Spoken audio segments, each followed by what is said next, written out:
Could the president then be ignoring that advice and going the other way and dooming the market comeback that we've seen after the big fall off, and maybe offsetting the clear gains we're seeing from those tax cuts and other matters? To market watcher Joe Fahmy, we've got Fox Business's Charlie Gasparino and the independent women forum Hadley, Heath, Manning. Hadley, that seemed like almost a universal condemnation of what foreigners might be doing, namely the Chinese, when it comes to some of these other areas, but also concerned about going too far. Advice the president reportedly ignored. What do you think of that? I believe in free trade. It's good for prosperity for people across the world. On the other hand, we recognize that our national government has certain tools at their disposal to ensure that American workers and American consumers are treated fairly in a global economy, and that's what we have today, like it or not. And so the bottom line for our economy is that, yes, I do think that the stock market will recover from some of the volatility. The stock market, as I've said before, is not everything in our economy. We're continuing to post good jobs numbers and good wage growth, and consumer confidence is high. So as long as those basic economic indicators remain strong and people are celebrating and enjoying more of their hard-earned money in the form of tax cuts, then I believe the economy is ultimately going to weather this and be in good shape. Do you worry, Joe, about it? Something, an unexpected development like a growing trade war or whatever that offsets whatever good we've been seeing out of the tax? Yeah, I mean, that could be a hiccup. I mean, when the tax cuts were first announced, the market took off on a lot of optimism. And then a lot of people want to know what caused a correction a couple of weeks ago. I think it was more of too much optimism combined with that volatility trade that needed to be unwound, because a lot of funds are short volatility. And when volatility spiked, they had to cover that. Well, what triggered the volatility was good news, essentially. True. Right? So, but I think a lot of people have to look back at last year that without a 3% correction, that's actually the anomaly. That's actually not normal, where we normally have about a 10 to 15% intra-year correction. So this volatility that came in is actually going to be more the norm going forward. I'm just worried, Charlie, that the president himself is the guy who's going to undo his own great news. Yeah, there's two sort of interesting scenarios here. One is the fact that you have Republicans. And I always tell this when I have arguments with people on this network about, blaming the Rust Belt on NAFTA and free trade. These are Republicans from states that have manufacturing in them. Roy Blunt from Missouri, Bob Portman, I think, was there as well, a few others, who are saying that, Mr. President, if you get protectionists to protect the U.S. industries that you're trying to protect, it's going to hurt them more than help them.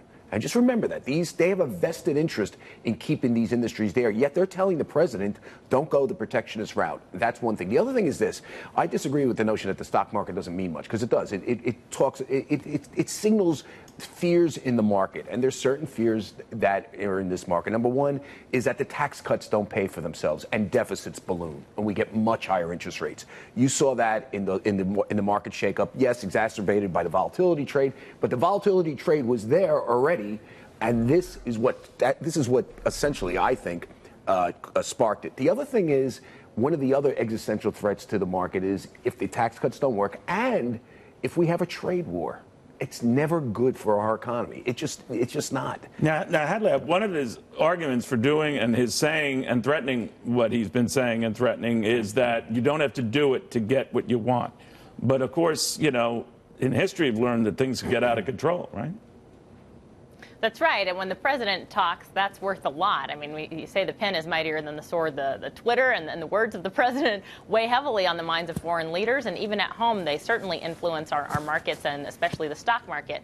I want to underscore something Charlie said, and that is deficits. I believe that President Trump actually is at greater risk of undoing his legacy by continuing to let government spending run rampant, run out of control. That is a long-term threat to our prosperity, every bit as much as a trade war, maybe more so. And I think that when deficits run high, that is an enemy to prosperity. So we have to address government spending. But why is that? If Republicans, why is it? We've seen it.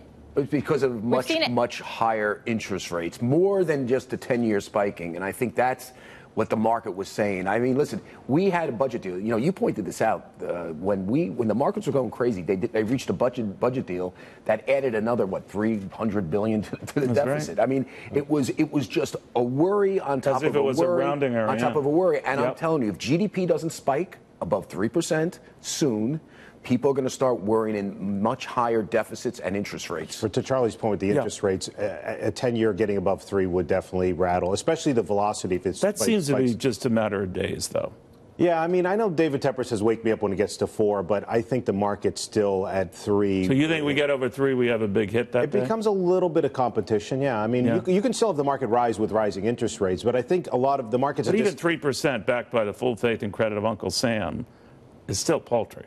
Yeah. I mean, I think the market is a discounting mechanism where they're expecting these tax cuts to add $10 to $15 to S&P earnings. To Charlie's point, if that doesn't come through, Is the S&P, is the market rich even at these half comeback levels? it's fairly valued at this level. It's fairly valued. I mean, if you put, depends on what estimates you use, 140, 145. All right, guys, thank you very, very much.